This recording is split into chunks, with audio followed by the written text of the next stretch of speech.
The Bulls finished the regular season 72 wins. I feel bad for the younger Bulls fans. They never got to see the prime years of the Bulls dynasty. Okay, obviously, look, as a young guy myself that never got to watch this, it is interesting to look back on because, yeah, the Bulls team now, I mean, it's crazy how things have been over the last couple of years with this guy. I think all of you that are Bulls fans are traumatized right now seeing this image. Plus, what happened in this game where they lost by 56 to 77 as the Boston Celtics.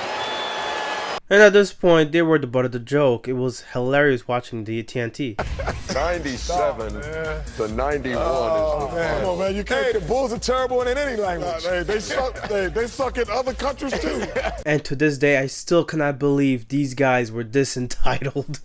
He was going to have a practice on Sunday, and there was talk of a boycott by the players. This was really a low point for the Bulls franchise. I mean, just the entitlement these kids had. And when you lose a game by 50 points, you ain't not getting no day off. Like, you don't deserve a day off. And let's look at that team. There's nobody on that team who's a made man. Come on, it's ridiculous. No. It's still hard to believe to this day that this happened, but it did happen. You could look this up. Jim Boylan was a horrible coach as well. And Bulls fans, one thing that they were always looking back on is that 72-10 record that they had. Maybe you'll break that Bulls record. Yes, Obama, they did break that record. Now, I always wondered, Curry won 3 rings, only went to the White House once. Why is this? And I watch this guy, Steve Kerr, and he was like a little boy. He was so scared to be even answering the question. He couldn't answer the question. He was shaking. I don't know. I completely forgot this doofus existed. Okay. Well, it would have been fun to see them go back and forth, but hey, it is what it is. Okay, now let's move on to the Bulls. As they were winning games during the regular season last year, and it was actually pretty interesting to see how good they were. Pick it up! Man, them being the number 1 seed at one point, and then gone from the days that they were having this lineup start, now they had a much better line. Man, this Bulls team really sucked. Now, unfortunately for the Bulls, the injury bug started spreading, and one of its first and biggest victims to this day is Lonzo Ball. It's a partial tear of his left meniscus, and so the team's saying the timeline is 6 to 8 weeks. It could be shorter. Now, this wasn't anything new for Lonzo. This is the second time he's had this injury. He had a meniscus scope in 2018 with the Lakers. And back then, he had actually chosen to remove part of the meniscus rather than repairing it so that he could come back sooner. And he did come back sooner. But in Chicago, he decided to go the other route and actually undergo knee surgery and actually take the timetable of the 6 to 8 weeks to heal and rehab. I mean, the awful amount of times that Lonzo's hurt his knee is actually sad. He sprained it a year earlier. Tell us about what happened to the knee and when you started feeling it. I mean, it happened in overtime, but it kind of like went away after a play, so I thought it was cool. Went throughout the day, I was fine, and then I woke up the next morning and I could barely walk, so I was like, okay. So then I called Marco and stuff, and we got the MRI. Thankfully it's just a sprained knee, but I should be back soon. So for a guy like Lonzo, having another knee injury added to your injury history, I mean, that's just cause for concern if you're the Bulls. And I think a lot of people are hoping for Lonzo's recovery to happen sooner rather than later. Now, unfortunately, August comes around and he's still not recovered from this injury. They've been very vague about Lonzo's exact status. Remember, he had an injury in January, the meniscus injury that they said 6 to 8 weeks, 4 to 6 weeks was the initial timeline. He never played again. Every time they tried to ramp him up and really get him going into action, he had a bit of a setback. Now this time, there was a bit of optimism coming into it because the timetable seemed like he was going to come back very soon. I talked to somebody in Lonzo's camp that's expressing some confidence that he'll be ready to go for the start of the season. As you could probably deduce from the tone of my voice, yeah, he did not come back. And September now, a couple of weeks ago, this happened. They thought they were going to have Lonzo Ball back, but from what I'm told, he's going to miss the training camp and the beginning of the regular season because that knee that he had surgery on, the knee is structurally sound, but he has the type of recovery and injury that He's been to a ton of specialists where they've all tried to figure out what's going on with him, but he's still experiencing pain and discomfort. It's a sort of mysterious situation with Lonzo. I mean, there it is. I mean, this is just not a good sign for the Bulls. You might not have Lonzo playing the first stretch of the season. You see him throughout his career hurting himself, and you just hope that he gets better and that he starts playing more regularly and not getting hurt. And it's like, you got Magic Johnson. Guys like Magic, they're just hyped the guy up so much. Lonzo Ball, one of the best defensive guards in basketball. I agree with that. Big, 6'6", 6'7". I agree with that. And he can make everybody on that team better because he's a pass-first point guard. And he was arguing that Lonzo should have been a Knick this whole time. He would have made them better. You kept saying, no, Lonzo Ball's not the answer. I still believe that. Well, I don't think that Kemba Walker is Evan Fournier the answer either, but it's not like I think Lonzo Ball was the answer. Lonzo Ball would have made them a playoff team. I'm telling you right now. Magic, man, Toppin, they would have loved. Toppin would have been dunking. Man, they would have loved. Quickly would have been. You know what? He's actually making a decent point, but obviously he could get hurt like the other Knick point guard. Gonna expect it to miss some time even into the start of the regular season. And Bulls fans don't like hearing about mysterious knee injuries and delays in returning to the season. Well, the knee structurally sounds mysterious, you know. Oh man, I should put a trigger warning on this section. No, Bulls fans, look away. This is all eerily similar to Derrick Rose. Now that you bypass the harder team in Miami Heat. Rose came down bad on his left foot. See him holding onto his knee and down. With the injury, we just talked about the 26 games he has missed with an assortment of injuries and now holding a knee late in a game that is already decided for all intents and purposes. Yeah, and the replays, I mean, the replay doesn't make it look any better. I mean, this is just unfortunate stuff here. And, you know, they were the #1 seed, trying to take their revenge on the Heat, hopefully. But the Philadelphia 76ers, the 8th seed, ended up winning the series with a series of injuries happening. You know, the Bulls were just not lucky. And D. Rose, he was a legend. He was an MVP. People, you know, they looked up to him. He had everyone's hopes up when he would play. I mean, they thought they were going to win a championship at one point. That's how great he was. Now, he would rebound from all these injuries. Obviously, Minnesota, he had like a 50-point game. That was just marvelous to watch. And in New York, I mean, it does say he's good to go on his recent surgery, so he's probably going to play this season. That's great news. Now, as I said, the injury bug, it went far and wide, and Caruso got hit by it. I mean, this play from Grayson Allen, quite a dirty play, if I don't say so myself. I mean, this is just gross and just ridiculous, honestly. Caruso suffered a wrist injury that's going to require surgery, and it's going to sideline him for 6 to 8 weeks. And Allen has been given a suspension that is 1 game following the incident. Now, I did make a video of this at the time. You could go watch it if you want.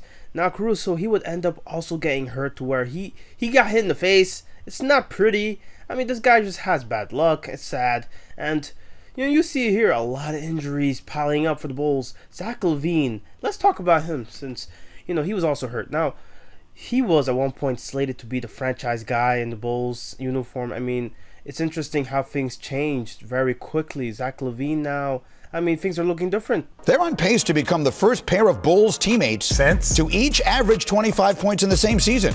No, the first ever. No Chet Walker, Bob Michael Love. Jordan and Scottie Pippen. Now, they were pretty much neck and neck in scoring, but DeRozan did outscore him by a couple of points. Obviously, Levine hurt. It makes sense to say that Levine could have been a better player if he was healthy. Now, I got a hot take for you guys, and that is Zach Levine robbed Aaron Gordon. He should have never won that dunk contest. I'm kidding. We all knew that. But no, the hot take is that Levine, I don't see much of him outside of his athleticism and dunking. There's freak athletes that just remain freak athletes, and that basketball side of things is kind of, you know, it's not, they're never able to pick that up. Have you noticed that? Because the athlete part of me came second. Those who did not pause and decide to comment how much my take was horrible, shout outs to you, because I'm going to rephrase my take a bit, man. You know, I never wanted to be known as an athlete or a dunker. You know, I want to be one of the best players in the world. And that's where the dunk contest is a little bit of a gift and a curse, you know. Zach Levine's actually much better than I gave him credit for a couple seconds ago, but it's people like Ball don't stop. I mean, we got to talk about this because he likes to talk about Levine like he is this awesome scorer. And He had this to say about how much better Zach Levine is than Giannis? I'm not going to read this nonsense. You read it for yourself. This is actually crazy. I mean, this guy, he goes as far as to post about how Zach Levine, right? This is 2022 Zach Levine.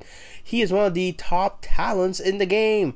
Comparing him to other shooting guards, and really that doesn't say much because shooting guard, I mean, that position is the weakest position in the league, let's be honest. Now, I know a lot of you are going to look at the sub count on YouTube and say, I'm punching down. I do not give a damn, okay?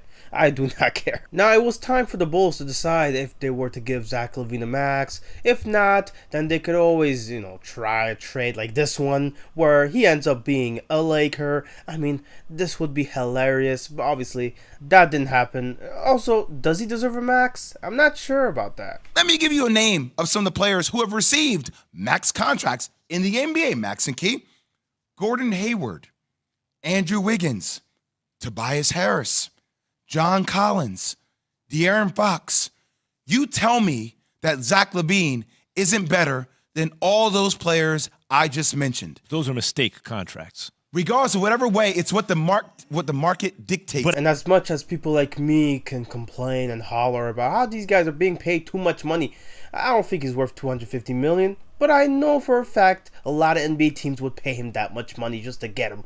Now, of course, we gotta talk about DeMar DeRozan, okay, who I think is the clear #1 option. But some people will argue it's neck and neck between him and Levine. But you know what? Whatever. Okay, DeRozan, he's been hitting him. This is a brother that he could average 25 in his sleep. DeRozan is special.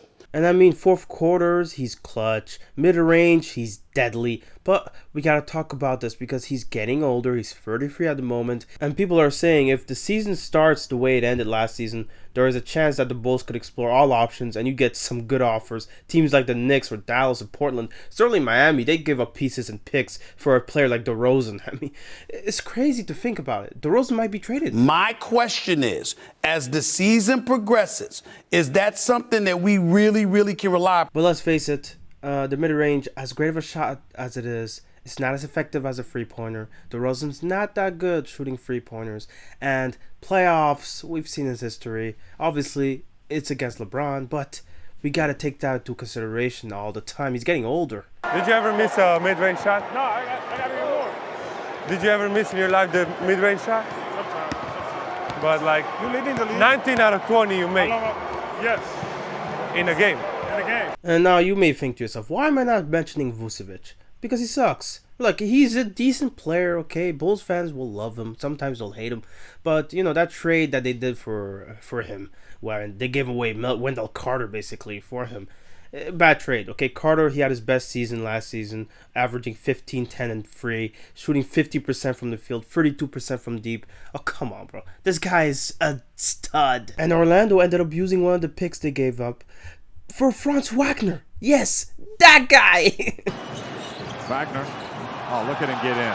Goodness me, he is better than advertised. Now, one ray of hope that I can give Bulls fans is Patrick Williams. He missed most of the season with a broken wrist. I mean, it's sad, but now he's looking to play, be healthy, and I mean, just look at some of these practice sessions that he's had, shooting it, and bro, can he be a Kawhi 2.0? I mean, the potential is there. It's all there. I honestly think he could do it. Honestly, I'm just not sure what to expect from the Bulls, and I think that's a lot of what people are saying. They're a big question mark in general. What do you expect from your Bulls this year? I expect us to be top 5 in the East. But I'm telling you right now, I doubt that'll happen, okay? Just look at all these teams that are stacked.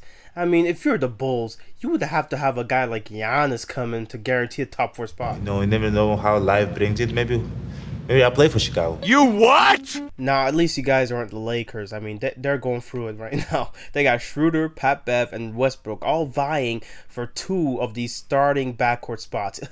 In this video right here, I talk about it, how Westbrook is probably the odd man out, let's be honest. And yeah, go ahead and check that out if you want to know more about this.